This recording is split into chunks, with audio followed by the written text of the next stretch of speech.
Morning.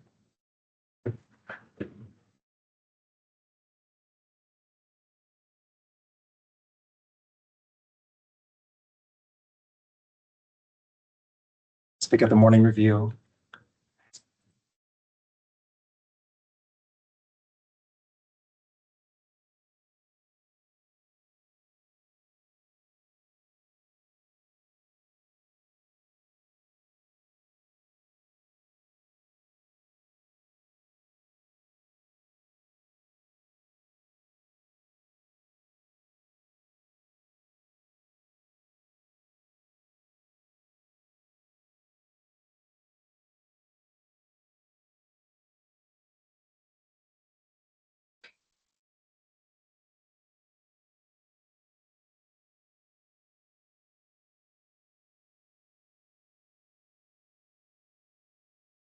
All right, so starting with number one.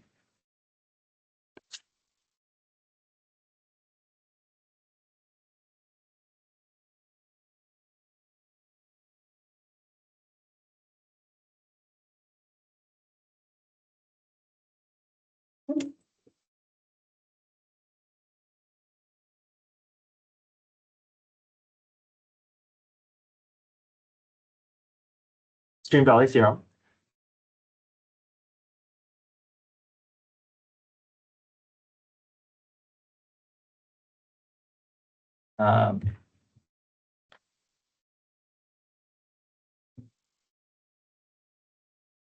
Polynomial, so we know our function is nicely continuous.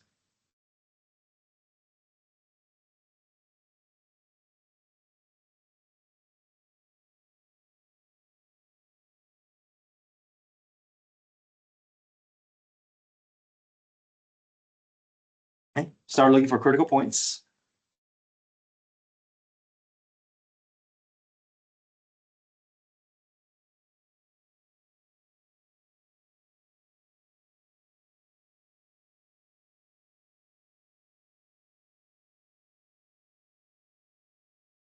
Set equal to 0, start factoring.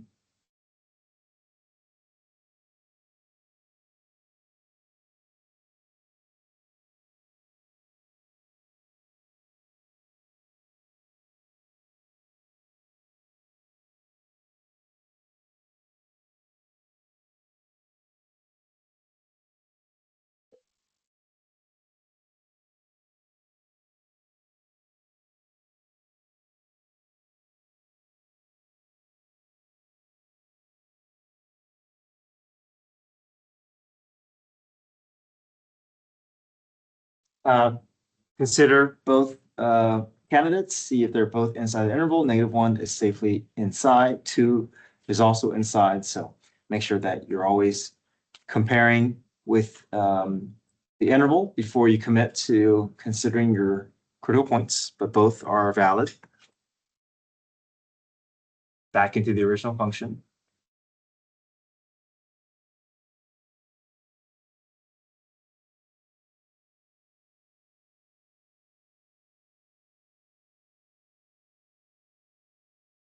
Okay, use your calculator.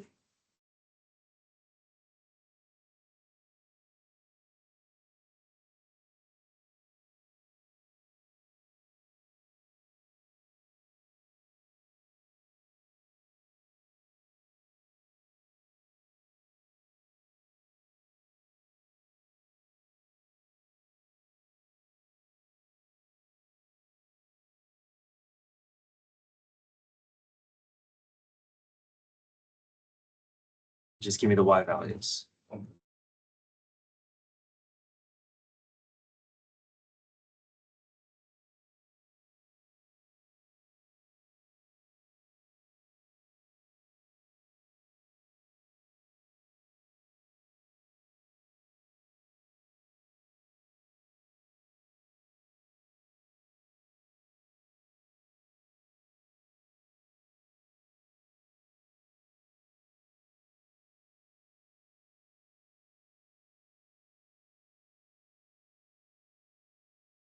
Okay, questions with one? Number two, we have a function. Determinant of Rolle's theorem can be applied. So Rolle's theorem is pretty much mean value theorem. Right? Same condition, same formula. We just have our slope just needs to be 0 before we move on. But we do see something that could be an issue.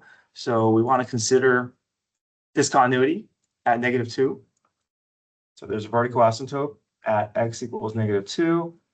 But this is outside of our interval. There is a break in the graph, but that break is not going to affect our interval. So we're safe. And we can go through with our conditions.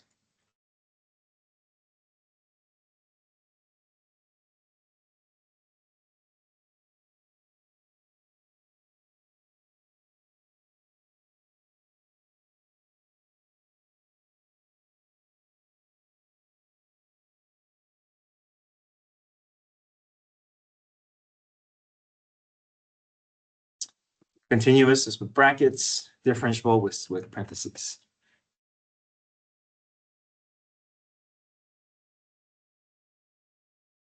Okay, so here's our formula that we want to make sure we memorize and know.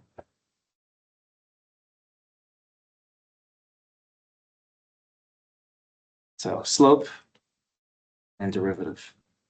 Okay, so focus our attention on building your order pair so you can get your slope.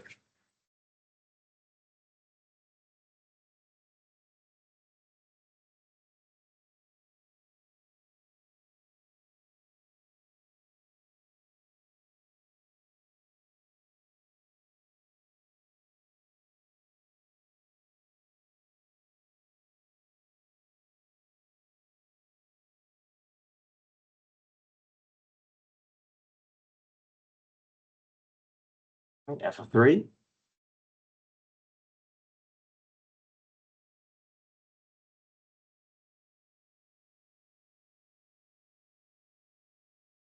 Y values are the same, but I just want to do my average rate of change just to convince myself.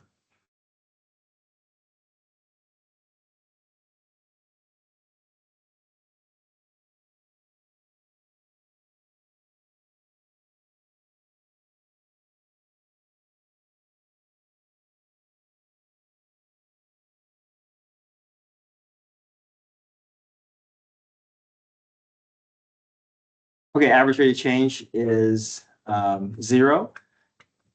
That's my slope between the two endpoints. 0 is fine for mean value theorem, but it's required for Rolle's theorem. And we can continue moving forward because we're getting a slope of 0. Now it's just going to feel like we're looking for a critical point. So now let's find f prime. But to find f prime, we have to go through quotient rule, right?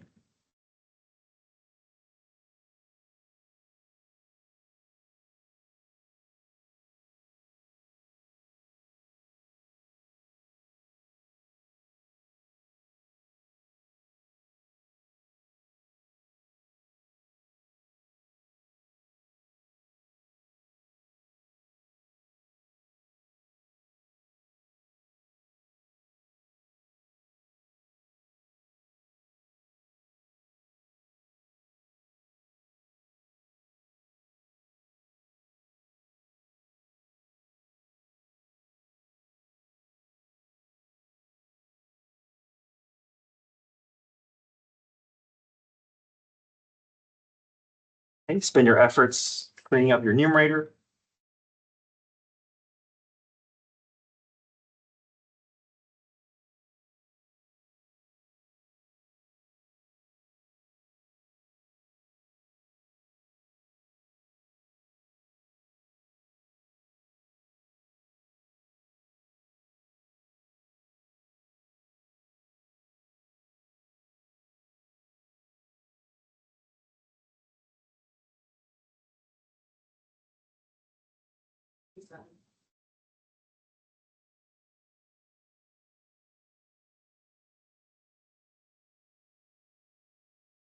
Okay. Now we're setting f prime equal to 0. But if there's a numerator and denominator, we're only going to be setting the numerator equal to 0. I know before, when we look for critical points from EVT, we will set both the numerator and denominator equal to 0.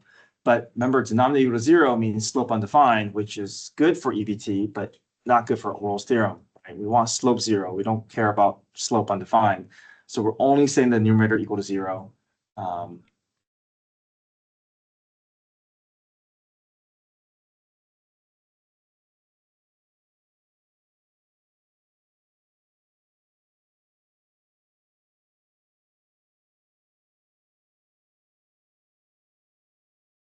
Now, normally this can be factored, but in this case, it's not factorable. So if it's not factorable, we got to go through a quadratic formula.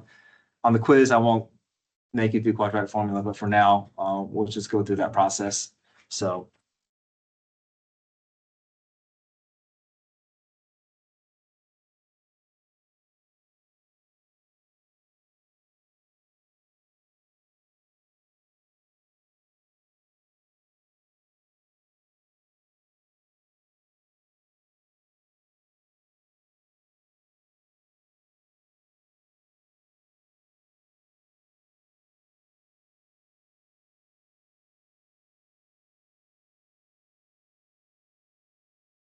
if you plug these into the calculator, you have -4 plus root 20 over 2 and -4 minus root 20 over 2. Compare those two decimal values. And we want the decimal value that's between -1 and 2. That's going to have to be the +1.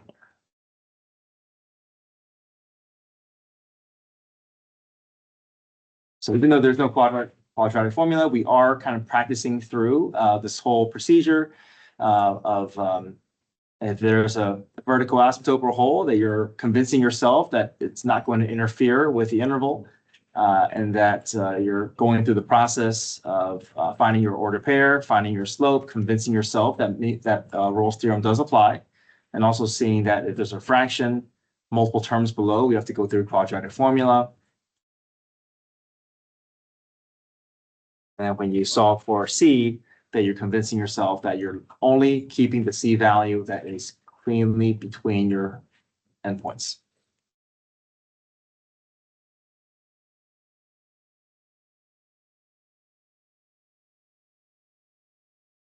Okay. Any questions with Rolle's theorem? Okay, moving on to mean value theorem. Same procedure, same process. It's just that it's a little bit less restrictive. The slope between the endpoints can be 0, but it can be other slopes as well.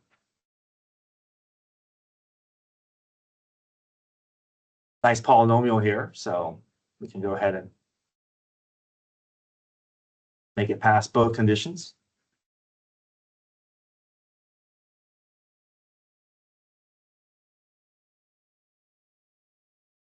Would it ever not pass both conditions? No, it'll always pass. Well, if you make it pass the first one, it'll pass the second one as well.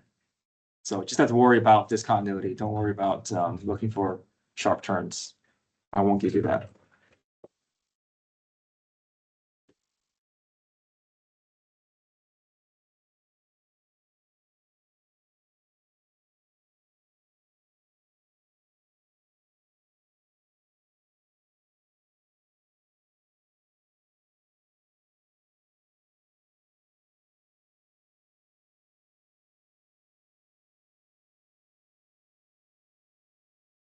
Okay, spend your time finding your order pairs.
Okay, so once you have your average rate of change, you can shift over to working on your derivative on your G prime.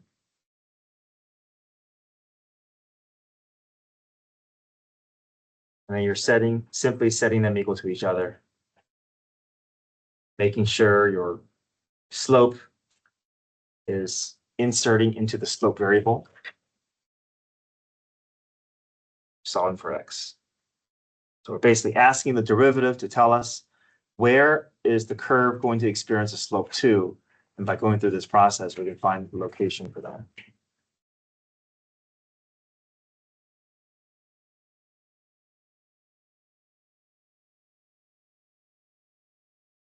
We only want the c-value that's between the two endpoints. -1 is not good enough. It is on the endpoint, which is not inside the interval. So the only c-value we find is x, or x value solution is between -1 and 2, which is at x equals 1.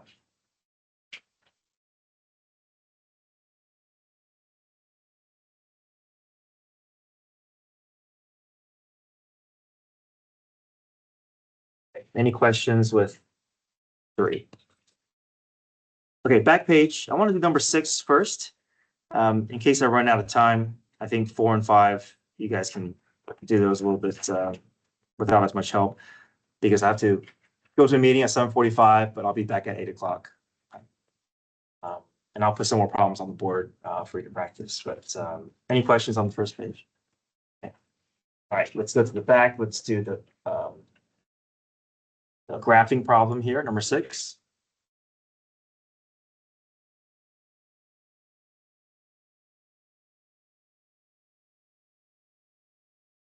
A bunch of order pairs. We can do that at the end. Let's go ahead and translate all these other statements onto our slope and concavity sign line. And it gives us a bridge to help us visualize our graph. Okay, f prime of x is less than 0 for x is less than -1 and x is greater than 2. How would you say that? In other words, So negative slope where? -1. Left of -1 and to the right of 2. Yep. So if they mention an x value, they're going to go on your sign line.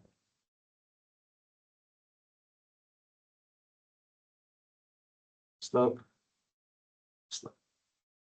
Okay. F prime of -1 equals 0. F prime of 2 equal to 0. What does that tell us? Vertical points, but visually, what does that mean? What's happening here? Not sharp turn. Slope is 0. So we don't know if it's a max or a min, but we do know it's part of a smooth curve, right? It's either going to be flattening out, most likely. I mean, it's going to be potentially relative max, relative min. But right now, all that's telling us is that there's a slope 0 at these points. So we know it's going to be part of a smooth curve. Okay. All right, next statement, f prime of x is greater than 0. What does that mean? Positive slope, where? Between -1 and 2. Okay. So that nicely fills out our slope sign line. Okay. Second derivative. All right, next to last statement, what do we see here? Concave down. Where? Left -4 and right of 0. Okay. So we can place -4 and 0 onto our concavity sign line. Concave down, concave down. Okay, last statement. Concave up between -4 and 0. Okay. All right, so. All right, we're going to do 2 versions of this graph, right? But let's get all the order pairs lined up for us.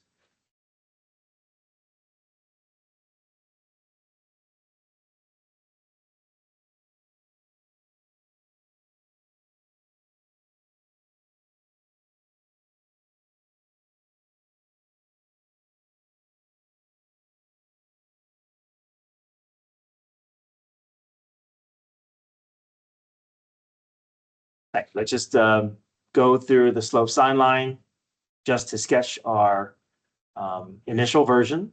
This will kind of map out our path. So we were expecting a relative min at -1. So decrease, increase, relative max at 2, and decreases after that.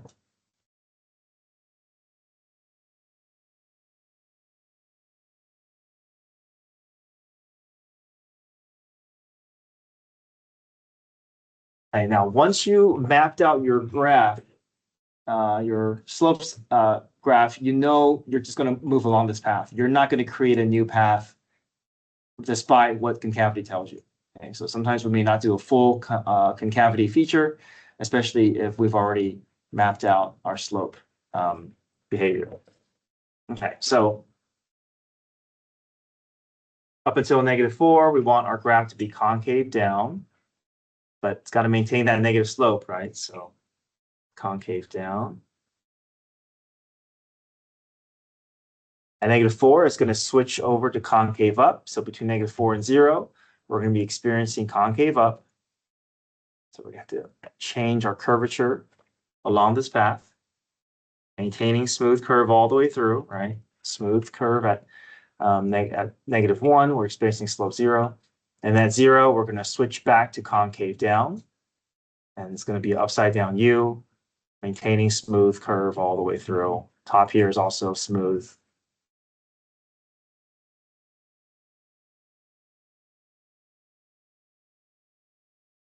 Notice that even though this is concave down, we're not going to let this come back down and give it a full upside down U, because then we're changing the slope behavior, right? We're maintaining negative slope all the way through. We've already established that, so we need to keep it that way.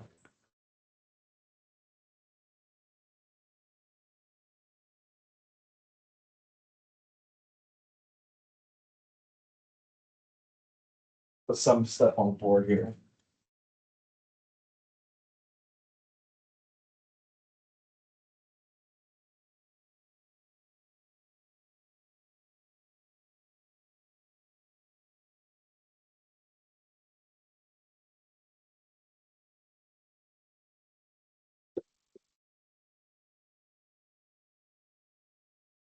So if you look at number four is first derivative test, finding max and min.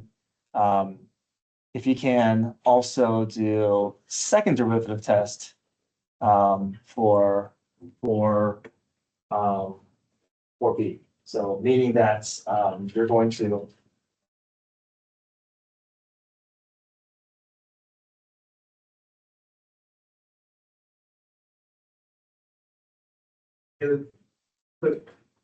we're starting 5 minutes. Okay.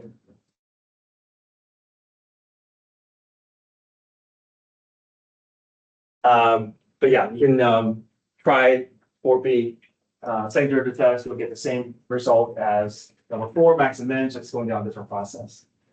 And then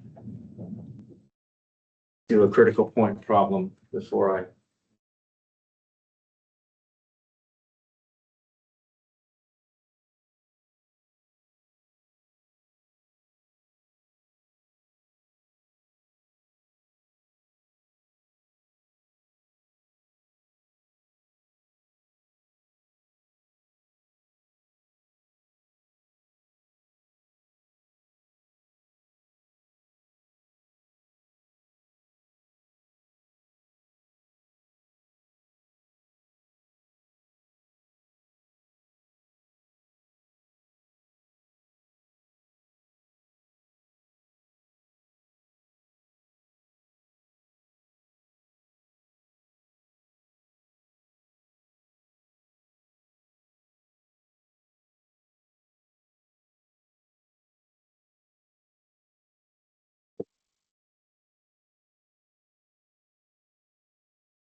Yeah, come on in.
Okay, if you're online, sorry, you have to go.